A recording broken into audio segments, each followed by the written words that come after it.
मरो वे जोगी मरो, मरो मरण है मीठा, तिस मरणी मरो जिस मरणी गोरख मर दिठा।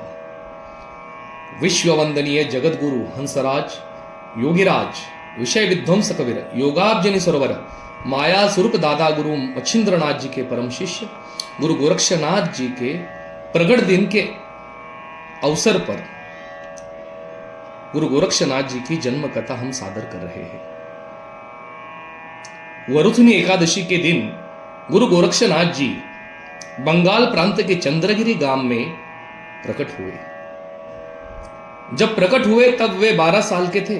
माया स्वरूप दादा गुरु मच्छिंद्रनाथ जी के योग शक्ति से प्राप्त सूर्य प्रेरित भस्म विभूति सरस्वती माता ने गोबर के गड्ढे में फेंक दी थी। उसी क्षण वहां दिव्य घटना हुई। उस पृथ्वी के गर्भ में पृथ्वी को गर्भ धारणा हुई। उस गड्ढे में हरि नारायण ने प्रवेश किया और वहां बाल तनुलता निर्माण हुई। इस घटना के ठीक 12 साल बाद गुरु मच्छिंद्रनाथ जी उसी गांव में आए। सरस्वती से पूछा कि कहां है तेरा पुत्र? मैं निसंतान हूं महाराज। ऐसा हो ही नहीं सकता। 12 साल पहले मैंने तुम्हें जो भस्म दिया था वो कोई साधारण भस्म नहीं था, वो तो सूर्य संजीवनी था। तुमने ऐसे ही उसे फेंक दिया। सरस्वती घबरा गई।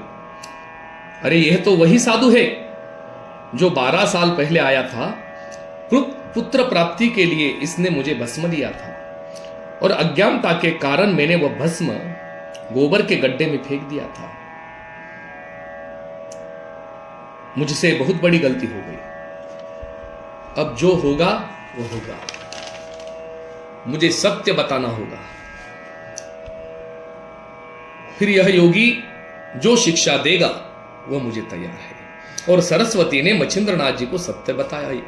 योगी नाराज हुए, समस्त नारी जाति को दोष देने लगे। अरे मैं तो मूर्ख था जो इस स्त्री के मोह में आकर उसके दुख से मैं मोहित हुआ और उसे सूर्य प्रेरित संजीवनी भस्म दिया। स्त्री जाति तो पाप का भंडार है। ऐसा कहकर मच्छिंद्रनाथ जी दुखी हुए। लेकिन कुछ सोचने के बाद वो सरस्वती को बोलने लगे, अरे यह तो भस्म जहां गिरा होगा वहां मनुष्य देह निर्माण हुआ होगा। और वह आशावादी हो गई। सरस्वती से कहा, हे सरस्वती, वह भस्म तुमने कहां फेंका था? वह मुझे जगह दिखाओ। सरस्वती अब तक जो दुखी थी, थोड़ी आशा उसकी पल्लवित हुई। महाराज जी, वो भस्म मैंने गोबर के गड्ढे में फेंक दिया। मैं आपको वह जगह दिखाती हूं। ऐसा कहकर सरस्वती आगे चलने लगी और मच्छिंद्रनाथ जी उसके पीछे चलने लगे। हे गुरुदेव, यही मैंने वह भस्म फेंका था। मच्छिंद्रनाथ जी ने वह देखा तो वह गोबर की बहुत बड़ी रास रची हुई थी। वहां थोड़ा सा विचार करके अपने योग शक्ति से मच्छिंद्रनाथ जी ने उस पर मंत्र सिद्ध करके भस्म फेंका और वह गोबर आकाश में लुप्त हुआ। गांव के सभी जन मच्छिंद्रनाथ जी का वह अलौकिक लीला देख रहे थे। मच्छिंद्रनाथ जी उस दिव्य बालक के पास आए। कुछ लोगों ने दूध लाया, किसी ने जल लाया। मच्छिंद्रनाथ जी ने उस बालक को स्नान विधि कराया। आकाश से सारे देव देवताओं ने पुष्पवृष्टि की। वह बालक दैवी अवतार था। वह बालक बहुत तेजपुंज था। उसकी आंखें चंद्र सूर्य की तरह चमक रही थी। सभी जगह उसका सुगंध फैल रहा था। उसे वस्त्र पहनाए नाथपंथ का भगवा बाना मच्छिंद्रनाथ जी ने पहनाया। भस्म लगाया, भस्म झूली, भिक्षा झूली दी। बाल गोरक्ष को कंथा पहनाया मेखला पहनाया, शैली शिंगी पहनाई, पुंगी पहनाई, रुद्राक्षमाला पहनाई। हे हरिनारायण, इस गोबर के गड्ढे में तुमने ओमकार की साधना की, ओमकार की 12 साल साधना की, इसलिए तुम्हें पूरी दुनिया गोरक्ष नाम से जानेंगी। गोरक्षनाथ जी ने गुरु जी को वंदन किया। अपनी आंख से निकली हुई गंगा यमुना तीर्थ से गुरु जी के चरण धोए। गुरु जी ने उसे कंधे से पकड़कर उठाया, उसे अपने हृदय से लगाया। गुरु शिष्य के नेत्र भीग गए थे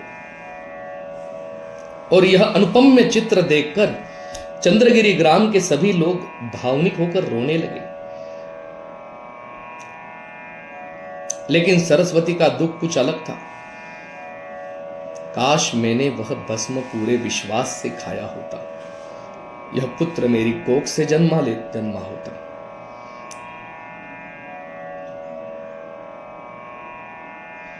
और वो सरस्वती माता अपने नसीब को दुख देने लगी। गुरुजी अंतर्यामी थे, सरस्वती के पास आए। माते, चिंता मत करो, इस अयोनी पुत्र के जन्म का कारण तुम ही हो। यह हरिनारायण है। इस अयोनी पुत्र की ऊर्जा, दाहकता तुम्हारे कोप को सहन नहीं होती, अतः इसीलिए वह भस्म फेंकने की बुद्धि तुम्हें हुई और धरती मां ने उसे अपने कोख में लिया। चिंता मत करो, जब भी गोरख का नाम दुनिया लेगी तब तुम्हारा नाम भी लेगी और अगले जन्म में यही पुत्र तुम्हें अनुग्रहित करेगा, नाथ संप्रदाय की दीक्षा देगा, तुम्हारा कल्याण होगा। चिंता मत करो। मच्छिंद्रनाथ जी ने बाल गोरक्ष का हाथ पकड़ा, अलग की गर्जना की, चिमटा बजाया और चंद्रगिरी गांव छोड़कर कनकगिरी गांव की ओर चल पड़े। इस प्रकार महायोगी गुरु गोरक्षनाथ बंगाल प्रांत के चंद्रगिरी ग्राम में जग कल्याण हेतु प्रकट हुए। अवधूत चिंतन श्री गुरुदेव दत्त। अलग निरंजन। आदेश आदेश आदेश।